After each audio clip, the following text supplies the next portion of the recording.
The New Testament lesson, the gospel lesson this morning is taken from Luke's gospel, reading from chapter 5, verses 1 through 11. Hear these words that Pat talked to the children about.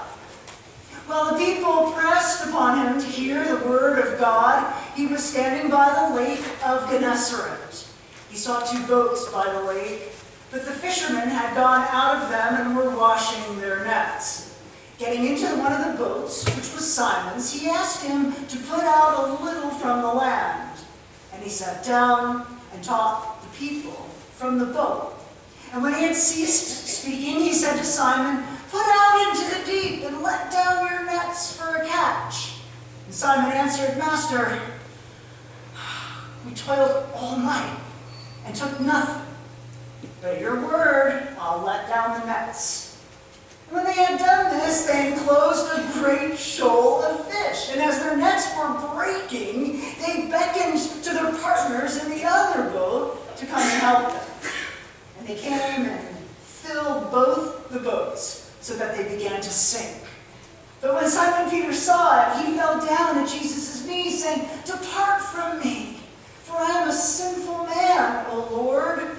For he was astonished, and all that were with him, at the catch of fish that they had taken.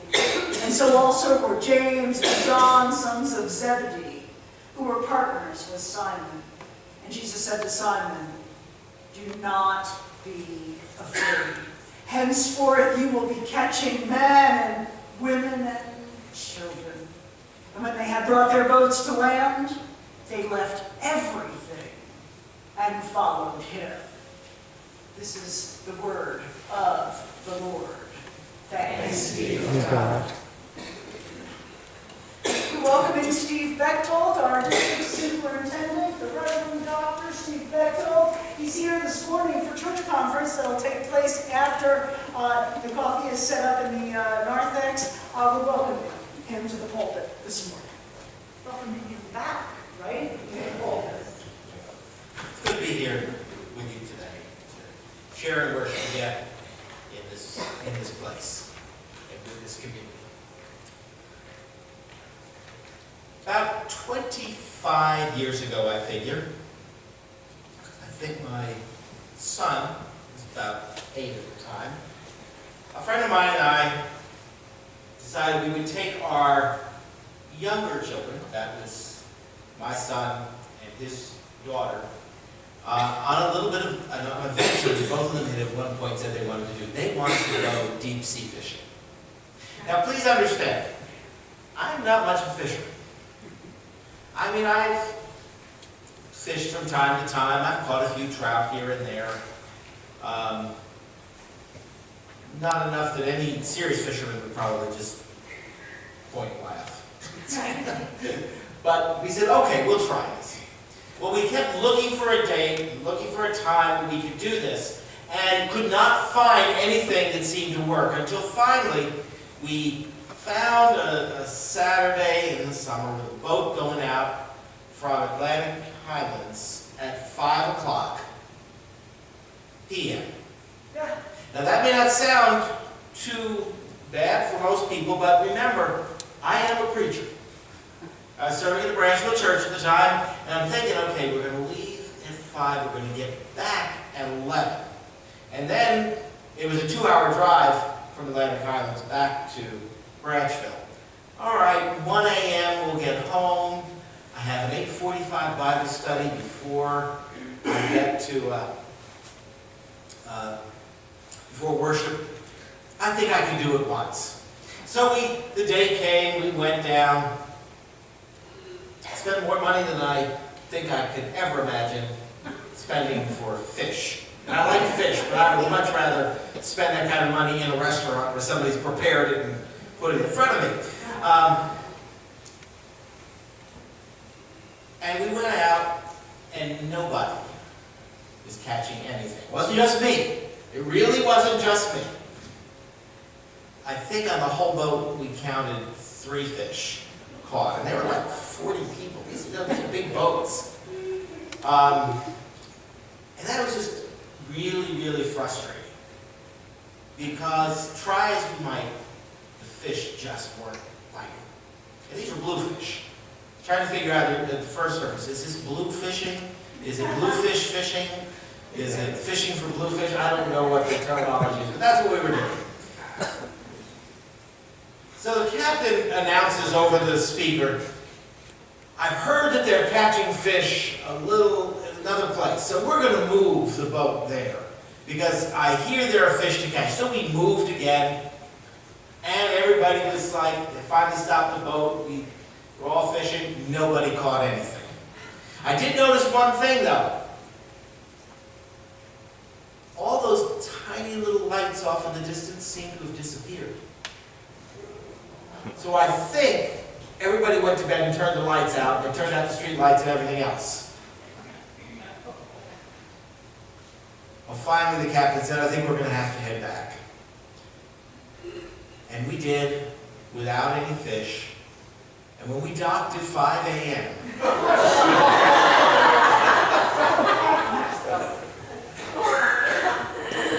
I just thought, how frustrating can this be? Literally 12 hours on the boat all night, and we caught nothing. Got home at 7 o'clock. It's the only time where I have been coming in and my wife was going out at the same time. We literally met on the sidewalk. She knew where we were, so there were no words around that. I went inside, made a very strong pot of coffee, and sat in a hard wooden chair, because I knew if I sat anything else, I'd fall asleep and that would be it. I miss worship. Come to think of it, my friend went home and went to bed. Don't you think that was unfair? As a member of the church, he should have had to suffer like I did. We went all night long, so I get these fishermen. They've gone all night long, and they've caught nothing.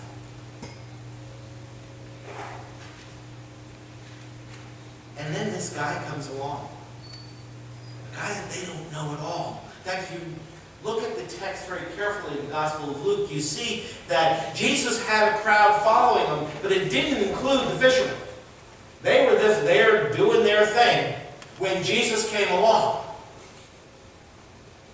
And he borrowed their boats so that he could have a better venue from which to teach and to share the word with them. And then Jesus says, well, go out a little bit further.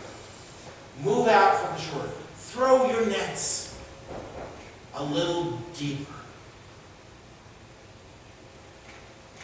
And see what happens. Well, we know what happens. The scriptures are very clear. They catch an abundance of fish. There are more than they can imagine. All because they were willing to go a little further out and go deeper. Sometimes I think our faith journey is like that. I know our journey in the churches. I've been a pastor for just over 40 years. 40 years, 3 months, 8 days, 11 hours and 8 minutes. Who's counting? No, it's been over 40 years. I can't count the number of books I've read, workshops I've gone to, seminars I've attended, speakers I've heard that say, well, if you just move your boat over here, everything's going to be just fine. And we're going to see people just coming in because in my church somewhere that we did this, that's what worked. Everybody goes home, they try it, and get the same results.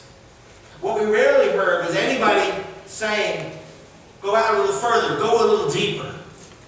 And I think one of the problems that we've run into, both within the institutional church, but also within our own faith journeys, is that we're facing life that is complicated and difficult. And the surface answers don't work for people. And it doesn't matter what programs you have or what you're doing on the outside, you've got to be able to go deeper to answer those. I mean, the fact that there have been young people in this community who have committed suicide in the past week?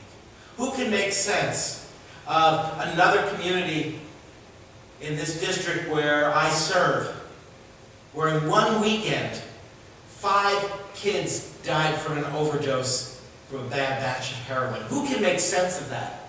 The simple answers don't work. Who can make sense today of why any human being would fire on a crowd gathered for a concert from a hotel vantage point? The answers just don't work. When I hear people say, well, God must have a plan, or there's a reason for everything. I don't know about you, that doesn't work for me. I need to go deeper to find something else out, and maybe I'm not going to ever find out why anything happens. But what I can find is that God has something to provide. I mean, who among us here today isn't struggling, trying to understand how natural disasters that are out of our control, things such as hurricanes Harvey, Irma, Maria, earthquakes in Mexico City. This is just the last month. And we see all of that and say, is that God's plan? Even when we saw Superstorm Sandy hit our state, right here in New Jersey, it doesn't make a lot of sense. It doesn't make sense to me why 5 years after that, we are still, through our Future with Hope emphasis, working with families, many of whom have given their insurance money and funds that they have to contractors and others who never finished the job or didn't do it right and left them without a home. And now they don't know where to turn. That doesn't make sense to me, that kind of attitude that's going on. I need to go deeper to understand how God can be at work in our midst.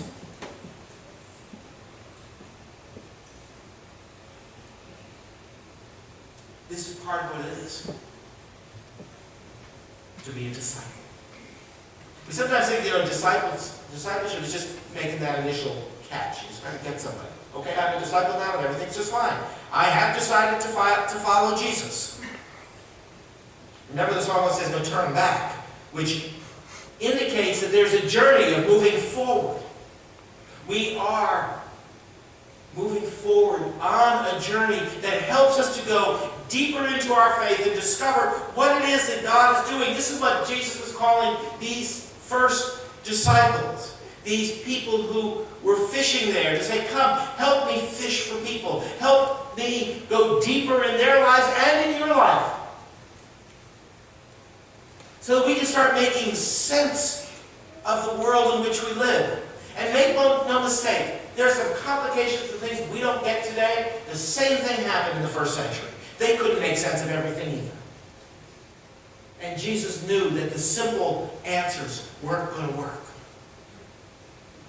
Jesus isn't calling us to do the same thing over and over again. Jesus is calling us to go into the deeper waters, to listen to God's call, so that we can find abundance. Abundance of joy, abundance of hope, of promise, of compassion. That only happens when we can go deeper. So today, I'm inviting all of us, me, you, all of us, to think about what that means to be on a journey. I have some people who have said to me, well, I don't think faith is a journey. I like to think of it as a journey. I'm kind of a fan of Harry Potter books. And I remember a district meeting we had. It was in this room. I was sitting right over here. Where were you, Roxanne? Right around there. Galen Goodwin was the superintendent at the time. And it was September. And that summer I had gotten, I think it was the first 4 books, maybe the first 5, which I had read on vacation. I think the first 4 books I read in 1 week. And I read all of them there. And Galen said, what have you been reading this summer that is enlightening your ministry and lifting you up? And people are raising their hand and talking about, oh, this theologian and this church builder and this and that. And I'm sitting there thinking, Harry Potter. Now, I guarantee I had more fun than anybody else in the room. But there was something to that. Each of the Harry Potter books is about a journey. And the stories begin that way. Early on in the stories, they end up at platform 9 3/4 to get on a train. And it's going to take them not just to Hogwarts. They haven't read the books. Catch the movies. It's going to take them not just to Hogwarts, but on a new adventure, a new part of the journey of their lives. Our lives are journeys. And our faith should be that same journey so that it can go deeper with us. So that means that we can go deeper. It's not just enough to read the Bible and say, well, I've read the Bible. We need to discuss it. We need to explore its meaning. We need to ask the deep questions about specific passages that are relevant for today. We have to be willing to read the things we don't like and try to figure out why are they there. Every time I've taught a Bible study that includes Psalm 137, that's the one that ends with blessed are those. He's talking about people in exile. And they're looking at their enemy. Blessed are those who take their children and dash their heads upon the stones. I read that and think, this is cruel, this is awful. What is it there for? But as I dig deeper, what I see is that there's first of all no evidence that that ever happened. That the Israelites did not do that for their captors in Babylon. But the Psalms were prayers. And I'm thinking, would I ever admit to anybody if I had those types of really dark thoughts? I wouldn't tell anybody that. But the psalmist trusted God enough to hand over even that type of rage and anger, and knew that God could provide healing and wholeness. We have to look at the places that we're not sure about and say, what is God saying to us? And to look under that surface. And we have to do that together. We can't sit at home and try to figure it all out. And trust me, we can't just Google it. Because you'll get all sorts of answers. We have to go deeper in our devotional lives, where we move beyond just doing it, to a place where the devotional lives that we live out connect us to the Spirit of God working in us and through us and around us. And sometimes that means we're going to just keep doing something because it's the thing to do until it does connect. I was part of a spiritual direction program in the 90s. It was a 2-year program. We had a retreat every month. And part of what we did on Saturday mornings was we started the day in what was essentially a Quaker meeting. But it was only a half hour. For a shouting Methodist, that half hour was brutal. But you couldn't talk, actually, by the time you went to bed on Friday night until halfway through breakfast, you weren't allowed to talk. That was the great gift of talking in my sleep. No one ever held that against you. But there are times, I'll admit, I sat there and nothing happened. But then there are other times that in that half hour of silence, all of a sudden, the Spirit spoke and my mind opened up, my heart opened up, and there was great, profound things that happened there. And I felt that connection. That's the kind of thing we need to do with whatever devotional practices work for us. We need to be willing to say, okay, how quick can I get through this? It's pushed aside to, how can I use this to connect to the Spirit? It brings us deeper. We grow deeper when we move from acts of mercy to seeking justice. Now, don't get me wrong. People are still hungry and thirsty and homeless. There are people who aren't sure what they're going to do tomorrow with the hurricanes and the earthquakes. Particularly the earthquakes. that just really hit my heart. I was thinking back to a mission trip I went on in 2005 in Mexico City, and seeing some of the folks there that it was not too far away from there where we worked, and thinking, what's going on in their lives? Are they safe? Are they okay? Those acts of mercy are important. But we need to go deeper than that. We need to work for justice, so that we can be advocates for those who are marginalized, so that those who are in places of power can use their voices for those who are silenced by the world in which we live. We're called to raise up our sisters and brothers, whom others would prefer not be present. Whether that be the poor, the elderly, the immigrant, the young person. We grow deeper as we live more and more with generous hearts that do not count the cost or look for a return on investment, but rather give. Because in our generosity, we reflect the very nature of God in whose image we are created. Remember, that verse that we hear so often. We see it in football games and everything. John 3:16, for God so loved the world, God gave. God is a giving God who has given us so much. We grow deeper as we move closer and closer to that kind of generosity of spirit. A generosity that is more than just an offering envelope or finances. It's how we give our minds, our hearts, our talents, our time, our energy. And as we become generous with that, we grow deeper as we engage in more and more authentic relationships with people around us, whether or not we always see eye to eye. We are in a time in this world where we really need to learn how to sit with one another, even when we disagree, and still seek to be in authentic relationship. Willing to walk side by side and embrace one another as sisters and brothers, even when we don't see eye to eye.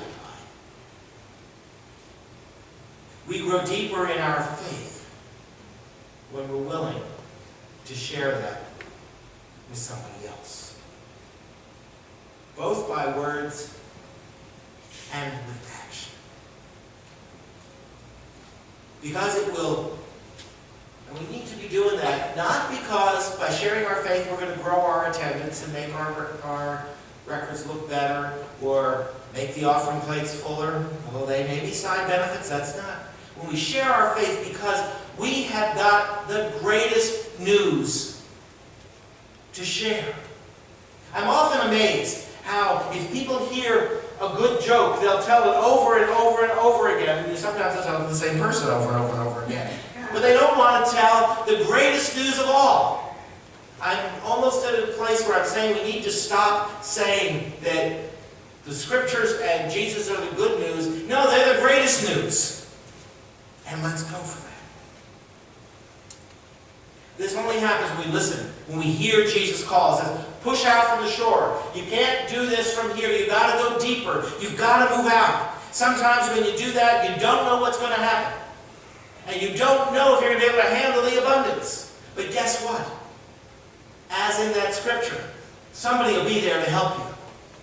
We don't have to do this by ourselves. The community of faith, those who are on that journey, who understand, will be there. God will provide for us. So let me tell you, the next time I go deep sea fishing, something may need to freeze over before then. Although I have thought about it once in a while. I want the captain of the boat to give me an absolute assurance that I'm going to catch something. Absolutely. Or I ain't going. It's too expensive and I'm too cheap. But I know that if I listen to God's call, if I listen to Jesus saying, go out further, and go deeper. Cast your nets deeper. I know that I will receive abundance. Because I trust the voice of the one who tells me, go deeper.